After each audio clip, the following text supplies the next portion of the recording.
America is bracing for an outbreak of violence on Election Day as millions head to the polls in less than 24 hours. In Georgia, chief election officials will spend election night in a secure location. In Arizona, poll workers are undergoing combat training and active shooter drills. And in several other states, the US National Guard has been put on standby. Former FBI agent Mike Harrigan joins us live in Washington, D.C. now. Good morning. How real is the threat of violence?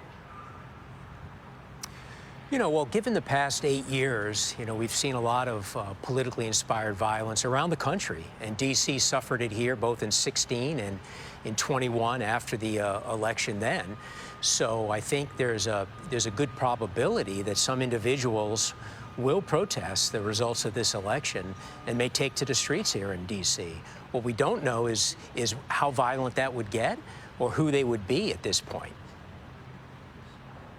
Yeah, there's one thing taking to the streets and protesting. There's another thing, I guess, repeating a January 6 event.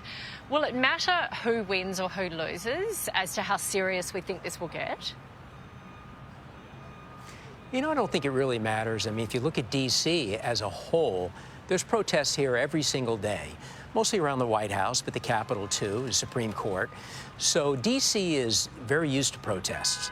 And I think the difference here is with the election, obviously there's a lot of emotion involved and there's a lot of groups out there that could be inspired to come to D.C. and protest the election. It's hard to say, really, whether it's from one side or the other.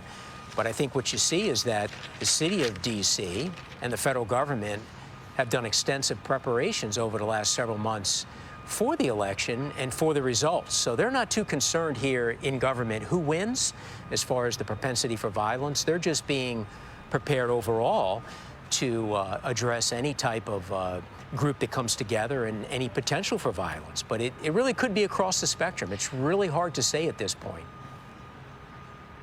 So when you've got far-right groups on forums threatening violence, and then you've got people saying things like, if they rig another election, we're going to burn this country down, we're going headhunting, are the National Guard monitoring those sort of sites?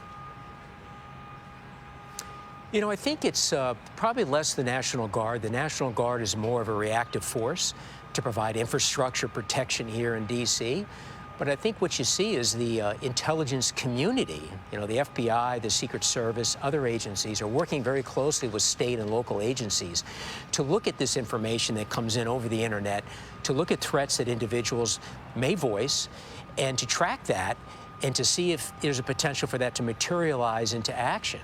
But I think at this point here, a lot of people are emotionally charged about this election. A lot of people speak out.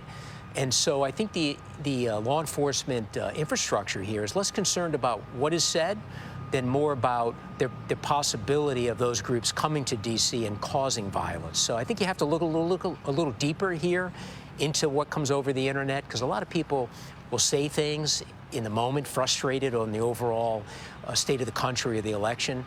But very few of those will actually transition that into violent acts. And for them to travel to D.C., there would be some indication if you see people moving into the city on the street.